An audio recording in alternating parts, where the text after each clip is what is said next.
अस्सलामुअलैकुम।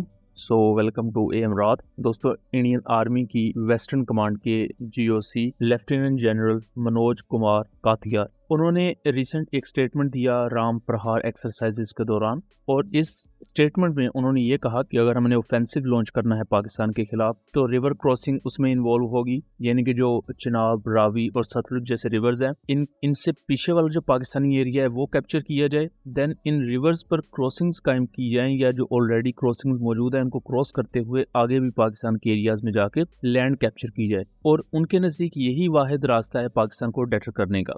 और अगर हमें पाकिस्तान पर ऑफेंसिव करना है तो कहीं ना कहीं रिवर क्रॉसिंग भी इन्वॉल्व होगी। ये एक बहुत बड़ी, एक ओपन और एक्सक्लूसिव स्टेटमेंट है जो इंडियन आर्मी के ऑफिसर की तरफ से दी जा रही है, और उस ऑफिसर की तरफ से जो वेस्टर्न कमांड में हाई रैंक पोजीशन रखे हुए है। और इंडिया की वेस्टर्न कमांड का काम ही पाकिस्तान के खिलाफ एक डेटरेंस क्रिएट करना या किसी भी कॉन्फ्लिक्ट की सूरत में पाकिस्तान को इंगेज करना है। अब इससे कुछ हफ्ता पहले ही इंडियन नेवी और इंडियन आर्मी ने ज्वाइंट एक्सरसाइजेस कंडक्ट की थी कोस्टल इन्वेजन के तौर पर, और इन एक्सरसाइजेस में बेसिकली इंडियन नेवी की लैंडिंग करियर डॉग्स ने हिस्सा लिया था, जो एक वक्त में 1000 से ज्यादा इंडियन सोल्जर्स को कैरी कर सकती हैं, और इसके साथ साथ सेम यही वेसल्स एक ही वक्त में मल्टीपल आर्मर्ड व्हीकल्स भी कैरी कर सकती हैं। और इनके थ्रू जो गुजरात का कोस्टल एरिया है वहां पर ये एक्सरसाइजेस इस तरह कंडक्ट की गई जैसे पाकिस्तान के कोस्टल एरियाज या साहिली एरियाज पर इन्वेड किया जाए तो वहां किस किस्म की टैक्टिक्स इंडियन मिलिट्री यूज करेगी। या सबसे आम चीज तो ये थी कि हमने इस पर वीडियो बनाई थी, उसे डिबंक किया था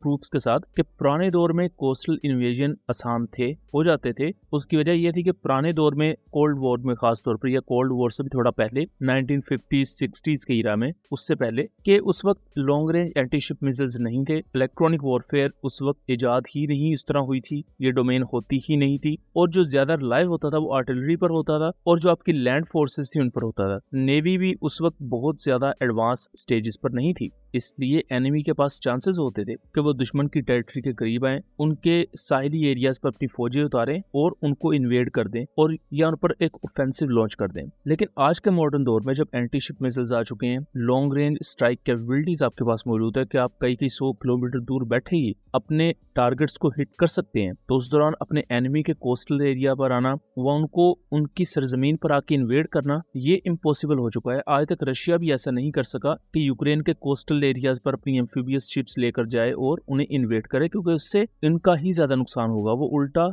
एक सॉफ्ट टारगेट बन जाएंगे। अब यही चीज इंडियन आर्मी भी करना चाह रही है, लेकिन यहाँ पाकिस्तान के पास 4 वेपन लेयर्स हैं। अगर इंडियन आर्मी कोई भी ऐसा काम करती है तो पहली जो लेयर आती है वो तो पाकिस्तान आर्मी एविएशन के हेलीकॉप्टर्स, देन एयरफोर्स और आर्मी एविएशन के अनमैन्ड एरियल सिस्टम्स है। और पाकिस्तान आर्मी ने रिसेंटली जेहलम के करीब जो एक एयर बेस भी मौजूद है वहां से अटैक हेलीकॉप्टर्स की फॉर्मेशंस भी फ्लाई की, वहां एक्सरसाइजेस करंटली कंडक्ट की जा रही हैं। और जेहलम की एरिया में एयर बेस जो मौजूद है ये इंडियन बॉर्डर से सिर्फ 60 किलोमीटर के डिस्टेंस पर मौजूद है, यानी कि अर्जेंट स्क्रैम्बल की कॉन्टेक्स्ट में, या अगर इंडिया की तरफ से कोई ऑफेंसिव लॉन्च होता है तो उसको डेटर करने के लिए यहाँ मौजूद एसेट्स बहुत ही ज्यादा अहमियत इख्तियार कर जाते हैं। और लो एल्टीट्यूड वॉरफेयर में पाकिस्तान के पास जो Z-10ME है ये एक बहुत बड़ी डेटरेंस है इंडिया की आर्मर्ड कॉलम्स के खिलाफ, एज वेल एज जो पाकिस्तान के स्वार्म ड्रोन्स हैं और अनमैन्ड एरियल सिस्टम्स है। और पाकिस्तानी स्वार्म ड्रोन्स ने कितना ज्यादा इंडियन एयर डिफेंस सिस्टम्स को कंफ्यूज किया था वो हम मार्का हक में देख चुके हैं। देन जो दूसरी लेयर आती है वो है पाकिस्तान की एयरफोर्स, क्योंकि अगर इंडिया इन्वेड करना चाहता है, पाकिस्तान को लैंड कैप्चर करना चाहता है, तो उसके लिए उन्हें एयर सुपीरियोरिटी चाहिए कि उनके फाइटर जेट्स उनकी आर्मी के साथ साथ फ्लाई करें, प्लस उनको एयर सपोर्ट प्रोवाइड करें। लेकिन मई में होने वाले क्लैशेस में आप देख चुके हैं कि इंडियन एयरफोर्स इस पोजीशन में नहीं है कि वो एयर सुपीरियोरिटी प्रोवाइड कर सके। उसके मुकाबले में पाकिस्तान एयरफोर्स ने इंडियन एयरफोर्स को इस हद तक पुश कर दिया था कि वो अपने ही बॉर्डर के 200 किलोमीटर करीब नहीं आना चाहते। तो इस कॉन्टेक्स्ट में एयर सुपीरियोरिटी पाकिस्तान के पास है और इसका इंडियन आर्मी को बहुत ही ज्यादा भारी नुकसान उठाना पड़ेगा। तीसरी जो यहाँ लेयर है वो पाकिस्तान आर्मी की artillery core plus rocket force है। आर्टिलरी कोर में भी A100 गजब और फतह 1 जैसे मल्टीपल लॉन्च रॉकेट सिस्टम है, प्लस जो रॉकेट फोर्स है उसमें फतह सीरीज के तमाम मिसाइल सिस्टम्स है। तो ये एक बड़ी तादाद में इंडियन आर्मी की मूव करती हुई फॉर्मेशंस को निशाना बनाने के लिए इस्तेमाल किए जा सकते हैं, लेकिन हो सकता है कि इनकी जरूरत भी ज्यादा ना पड़े, क्योंकि जो पहली 2 लेयर्स हमें बताई हैं मुश्किल है कि इंडिया इनको भी सही तरीके से डेटर कर पाएगा। और चौथी जो लास्ट लेयर बचती है वो आपकी ग्राउंड ट्रूप्स है। जैसा कि जेहलम के एरिया में 13 इन्फेंट्री डिवीजन डिवीजन बैठी हुई है,